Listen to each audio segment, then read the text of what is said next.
He wasn't the kind of person that people forget easily. But after the war, this criminal mysteriously escaped justice. He started a family and continued to practice medicine. How do you make a monster disappear? You give him a new name, a plane ticket to South America, and a government that looks the other way.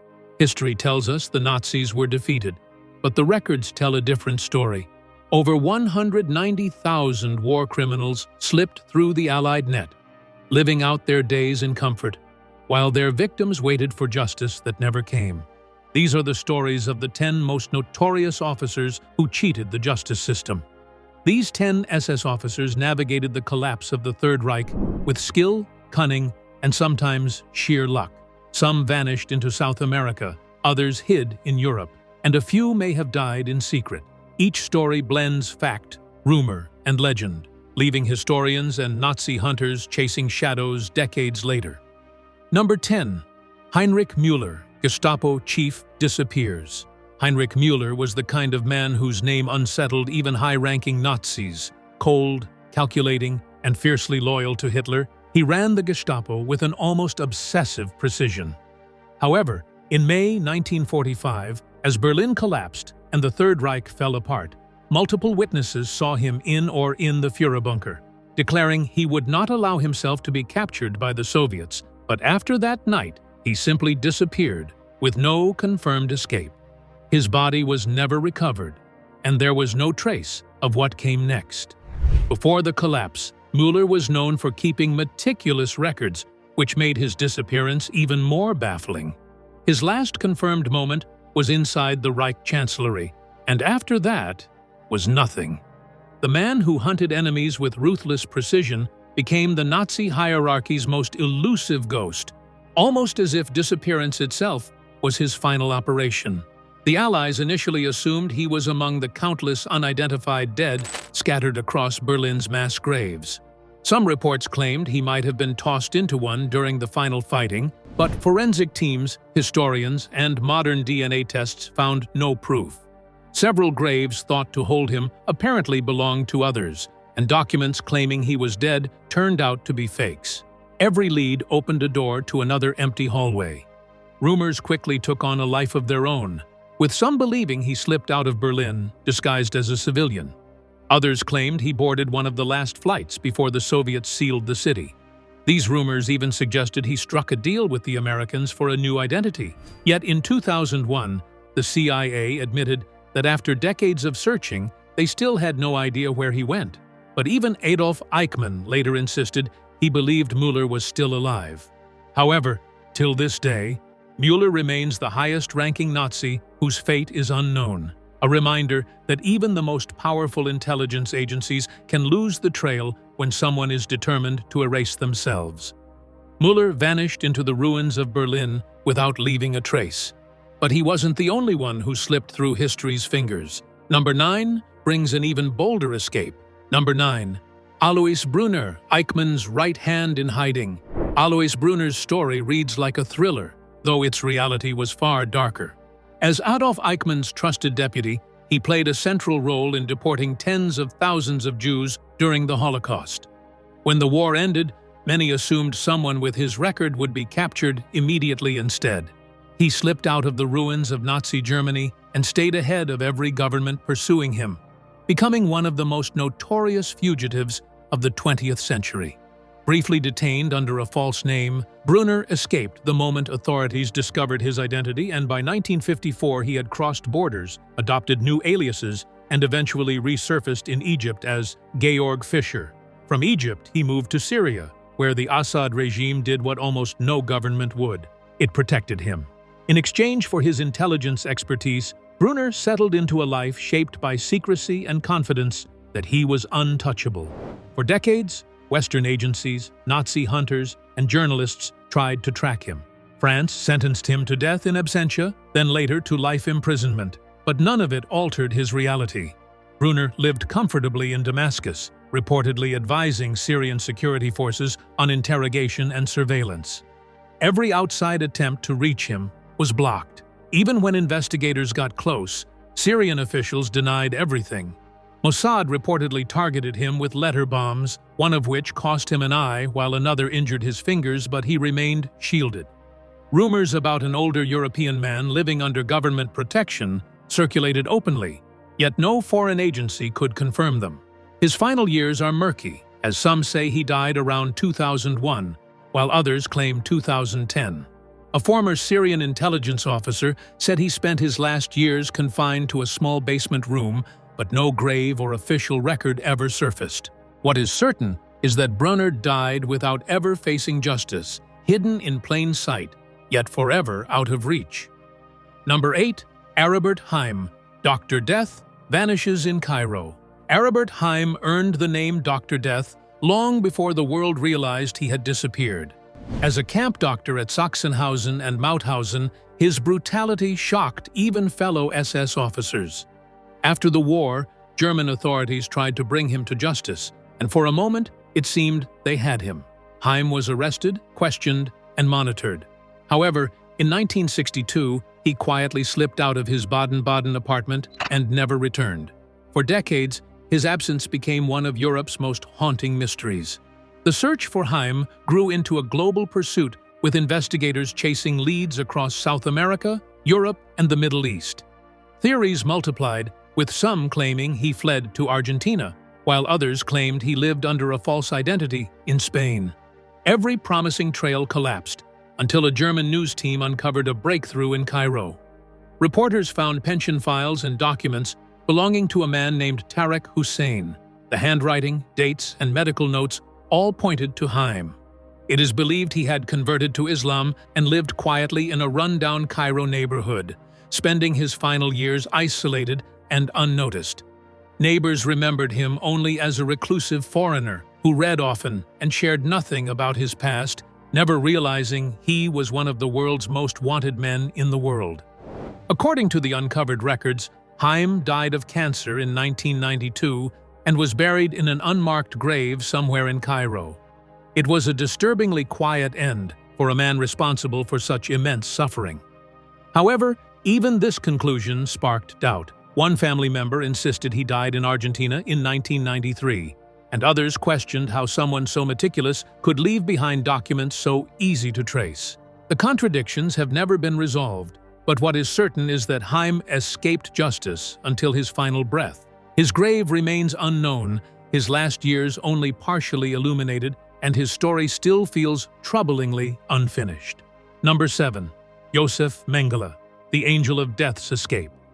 Josef Mengele's name still sends a chill through anyone who studies the Holocaust. At Auschwitz, his experiments defied comprehension, and survivors remembered him with a terror words can hardly convey. After the war, most people expected a man with his crimes to be swiftly captured and tried. Instead, he slipped into the chaos of post-war Europe and began a life in hiding that would last 3 decades. At first, his escape seemed almost unreal. Mengele blended into the disorder of occupied Germany, eventually slipping into Italy. By 1949, he obtained papers under an alias and sailed to Argentina, where former Nazis found refuge with ease. In Buenos Aires, he lived comfortably, working and socializing, confident no one would link the polite man in public to the doctor who haunted Auschwitz. As Nazi hunters grew more organized in the 1950s and 60s, the pressure intensified, forcing Mengele to move again, first to Paraguay, where the government offered protection, and later to Brazil. He relied on false names, shifting locations, and a network of supporters who shielded him from capture. While the world searched, he lived on farms and remote properties, always one step ahead. The hunt intensified after Adolf Eichmann's capture in 1960. People believed if Eichmann could be found, many assumed Mengele would be next. Instead, he slipped even deeper into hiding. Investigators sometimes came close, but every lead collapsed, leaving behind nothing but a ghost-like presence that mocked their efforts. But in 1979, far from any investigator, Mengele drowned after suffering a stroke while swimming off the Brazilian coast. His protectors buried him under a false name and kept the secret for years. Only in the mid-1980s, after authorities uncovered the grave, did DNA testing confirm the truth. Mengele had died quietly and anonymously. His story stands apart because he was never cornered, never captured, and never held accountable. Justice came only after his death, an ending as hollow as it is unsettling. Number 6. Walter Rauff, gas van architect, avoids justice. Walter Rauff's story is one of the most frustrating chapters in the search for Nazi fugitives. He designed the mobile gas vans that became traveling instruments of murder across Eastern Europe, a machine that killed thousands. After the war, he ended up in Allied custody, and for a moment justice seemed within reach, but he managed to slip away. With every step he took, the world watched him move farther from accountability. In 1947, Rauff slipped out of an American POW camp during a moment of chaos and disappeared into a network of safe houses with the help of sympathizers who assisted former Nazis flee Europe. Investigators tried to track him, but he kept moving, ultimately reaching Ecuador and then Chile. What made his case so infuriating was how openly he lived. He worked, socialized, and even helped run businesses, while European courts continued to issue charges against him. By the time Rauff settled in Chile, he had found a near-perfect sanctuary. He blended into society long before Pinochet's rise, and once the dictatorship took hold, Chile became even more secure for him. The regime had no intention of extraditing him, so Rauff lived openly, working as an export manager, dealing with foreign companies, and even supplying information to West German intelligence. It raised unsettling questions about how many governments knew his whereabouts all along. His only real brush with justice came in 1962, when Chile briefly detained him under renewed international pressure. But a Chilean court ruled his crimes too old to prosecute, and Rauff walked free. After that, no request for extradition ever mattered, and under Pinochet, justice became impossible. For the next 2 decades, he lived comfortably in Santiago, raising a family, running businesses, and refusing every attempt to confront his past. Eventually, Rauff died at home in 1984, untouched by any legal system. He lived openly for nearly 40 years, shielded by politics and distance, leaving behind a legacy defined by the lives he took and the justice he never faced. Rauff escaped justice, but at least his end was known. Our next fugitive left a mystery so deep it still divides historians today. Number 5. Martin Bormann, Hitler's secretary, mythical escape. Martin Bormann's story may be the strangest of all the high-ranking Nazis who vanished in 1945. As Hitler's private secretary and one of the most powerful figures in the Third Reich, he controlled access to the dictator and shaped decisions from the shadows. When Berlin collapsed in May 1945, Bormann slipped out of the bunker with a small group of loyalists, a single escape that ignited decades of speculation. What followed became one of the biggest mysteries of the post-war era. Some claimed Bormann slipped into Denmark under cover of night, while others insisted he boarded a submarine headed for South America. Sightings surfaced from Argentina, Paraguay, and even the United Kingdom, each alleging he lived under a false identity. Nazi hunters pursued leads across continents, and every new tip seemed poised to unmask the man once positioned at the core of Hitler's inner circle. His trial and conviction in absentia at Nuremberg only intensified the speculation, reinforcing the belief that he might still be alive. For years, the absence of a body created the perfect breeding ground for conspiracy theories. People pointed to declassified files, rumored intelligence deals, and supposed sightings. Some believed Bormann joined a network of Nazis in South America, while others insisted Western intelligence quietly shielded him. The stories grew so outlandish that some claimed he escaped with Hitler to help form a Fourth Reich. However, none of these tales had evidence, but the lack of answers kept them alive. Everything changed in 1972 when construction workers near Berlin's Lehrter station uncovered 2 skeletons only 12 meters from where witnesses had claimed the bodies were buried in 1945. One skeleton showed fragments of a Wehrmacht uniform. Both had glass shards in their jaws, consistent with biting cyanide capsules to avoid capture. Forensic experts compared the bones to dental records reconstructed by Hitler's dentist Hugo Blaschke, And the match with Bormann was decisive. The collarbone damage aligned with an injury Bormann suffered in 1939, and composite overlays of the skull confirmed the identification. Later DNA testing removed any lingering doubt. Bormann had died in Berlin the night he fled the bunker. Yet even science could not silence the legends. Some insisted the remains were planted, and others questioned the DNA, preferring conspiracies over closure. It showed how easily a vacuum of information can grow into mythology. Number 4. Søren Kam, Danish SS fugitive, dies free. Søren Kam's story feels unreal, almost like the kind of tale you hear late at night and wonder how something that outrageous could happen in real life. He was a young Danish man who made a choice that would shadow him for the rest of his life. In the 1940s of Europe, when the Nazis swept across the continent, Kam didn't resist them. Instead, he joined them. He volunteered for the Waffen-SS, climbed his way to SS Untersturmführer, and soon became involved in one of Denmark's darkest wartime murders. A resistance leader named Carl Henrik Clemensen was shot dead in 1943, and Kam played a clear role in it. Denmark never forgot, and they condemned him in absentia, marking him as a man who should have answered for what he did. The only problem was that after the war ended, he slipped away and never came back. Instead of facing a courtroom, Kam went straight into post-war Germany and blended into the crowd. He didn't hide in a forest hut or vanish into some underground network. Instead, he did something far more chilling. He found a home in Bavaria, took up everyday routines, and became the kind of neighbor people waved to without knowing the past he carried. For decades, Denmark pushed for his extradition. They wanted him back to finish what their justice system had started, yet every attempt stalled. German authorities insisted his case was complicated, and legal procedures dragged on. By the time the conversations picked up speed again, he was already an old man, and the system seemed to move even slower. In 2007, a German newspaper photographed him walking outside his home, smiling, relaxed, and completely free. It was almost as if he knew that time was on his side.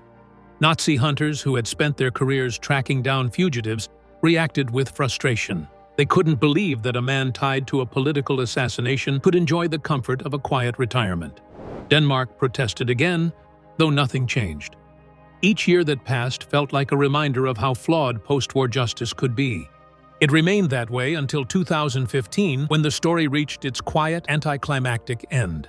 Kam died in Germany at 93 years old. The Washington Post captured the moment clearly, stating that he died in Germany and, in doing so, escaped justice. While some Nazi fugitives vanished through the cracks of history or hid behind false identities, Kam didn't need a new name or a secret escape route. He simply lived long enough for the world to lose the momentum required to catch him. Even now, his story leaves people wondering how many others managed to slip through the gears of justice at the perfect moment. Søren Kam's life shows that disappearing isn't always about hiding. Sometimes it's about time, circumstance, and a silence that lasts long enough to turn a fugitive into a fading memory. Number 3. Adolf Eichmann, SS architect of the final solution. Adolf Eichmann's name still chills the pages of history because he wasn't just a SS officer. He was the SS officer who transformed genocide into a cold, mechanical process. While others delivered fiery speeches, Eichmann managed the logistics such as the trains, the timetables, and the calculations that sent millions to their deaths. He was the man who made the Holocaust run on schedule. After the war, many assumed someone this notorious would be captured immediately. However, that never happened because he vanished the moment the world blinked, and that brief lapse was all he needed. In the wreckage of 1945, Eichmann hid in Austria, shaving his mustache and melting into crowds of refugees. Allied soldiers looked for him, but after the war, Europe was full of people using fake names and pretend documents, making it very hard to find the real bad guys. By the time investigators realized he had slipped away and was already far ahead. In 1950, he accomplished what seemed impossible. he obtained a Red Cross travel document under the name Ricardo Clement and boarded a ship to Argentina. No one recognized him, and he managed to step onto Argentine soil as a ghost who still worked factory shifts, paid rent, and blended into the landscape as if he had outrun history itself. For nearly a decade, Eichmann lived quietly in a modest Buenos Aires suburb. He took low-wage jobs, kept a low profile, and lived in a humble home with a patched roof and dusty yard. Meanwhile, the real chase unfolded elsewhere as survivors whispered, Nazi hunters followed rumors, and intelligence agencies exchanged scraps of information. Every so often, a familiar photograph surfaced or someone claimed to recognize a voice, but the trail always went cold. His ability to disappear into ordinary life showed how easily former SS officers slipped through the cracks, because if Eichmann, one of the most wanted men on Earth, was this hard to locate, definitely there were others who had simply walked into new lives unnoticed. Everything changed in 1960 when Israeli intelligence finally confirmed his identity, and what followed felt like a scene out of a thriller. Mossad agents tracked his routines, waited patiently, and then executed a daring capture on a quiet road near his home.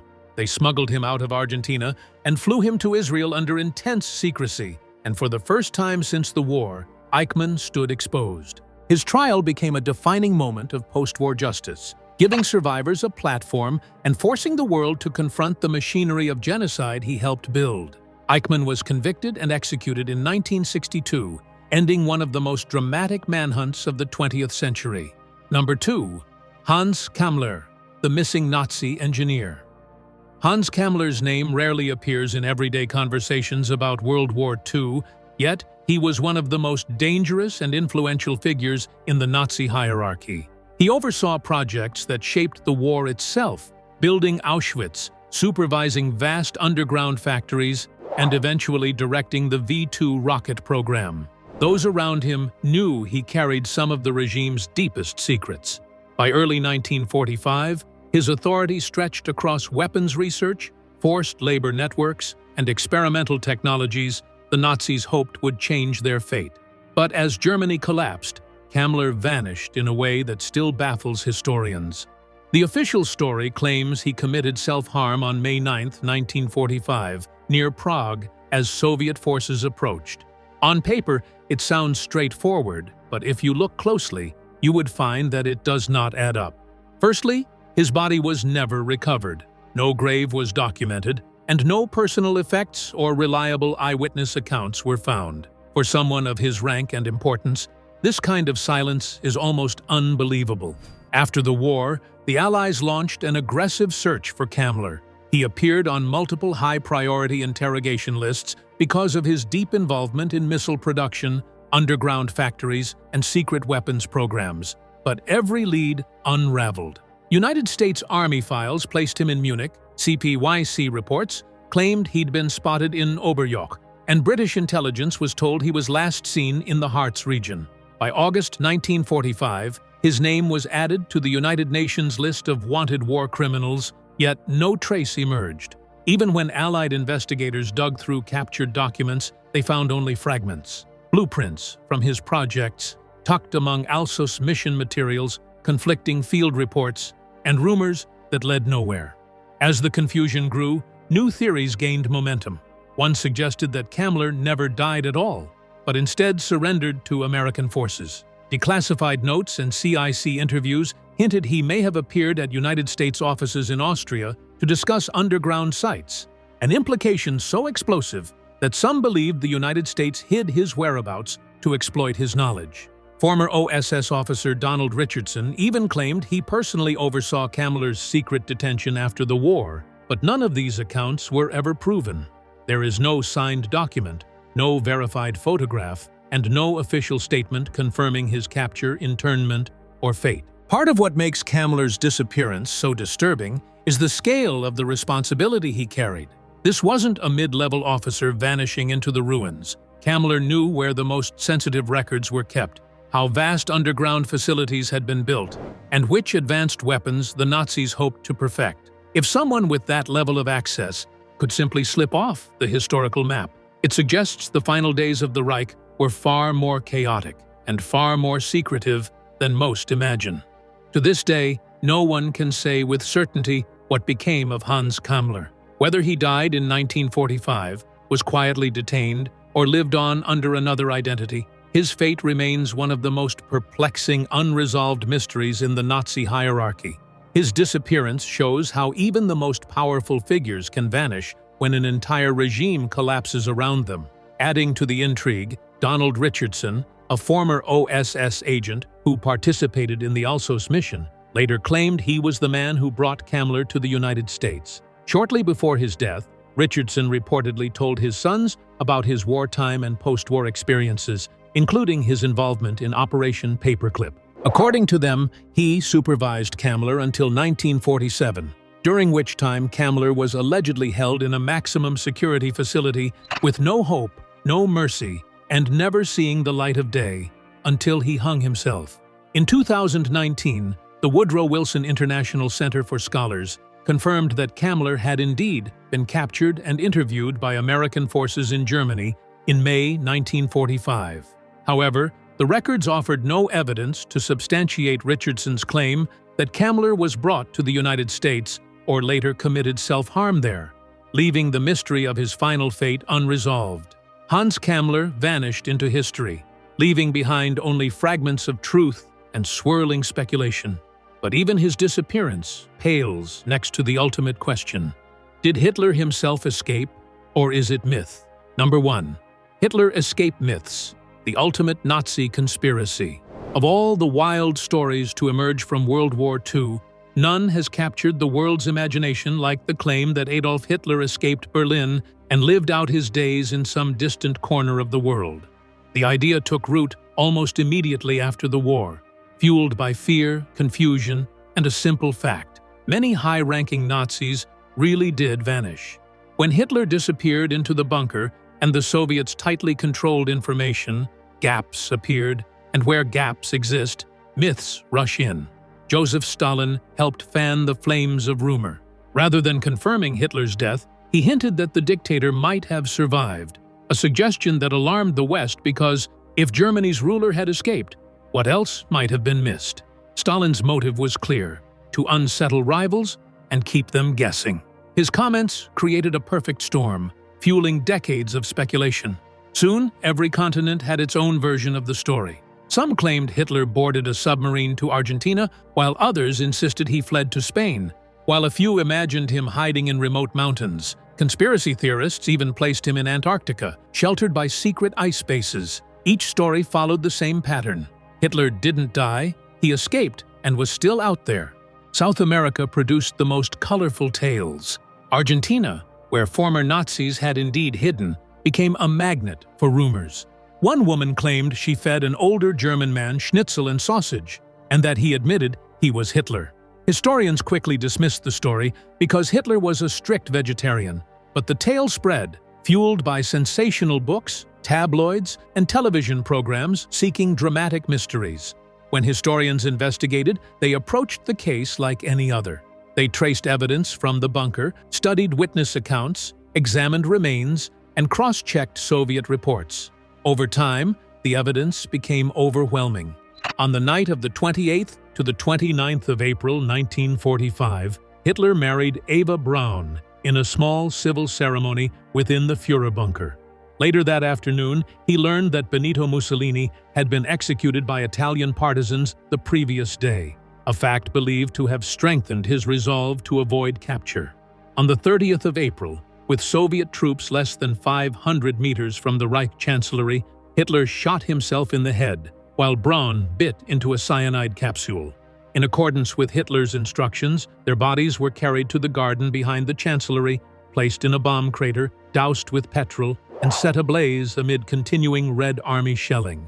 With Hitler gone, leadership fell into the hands of Grand Admiral Karl Dönitz, who assumed the role of head of state, while Joseph Goebbels became Chancellor. On the evening of the 1st of May, Goebbels and his wife Magda committed self-harm in the Reich Chancellery garden after poisoning their 6 children with cyanide. The final chapter of Hitler's regime was both grim and absolute, leaving no room for escape myths. So why does the myth persist? Partly It's because the world still recoils at how many Nazis escaped justice. Figures like Mengele lived freely for decades, making even the most improbable escapes feel plausible. The Hitler myth grew from chaos and uncertainty, a way for people to process fear, frustration, and disbelief.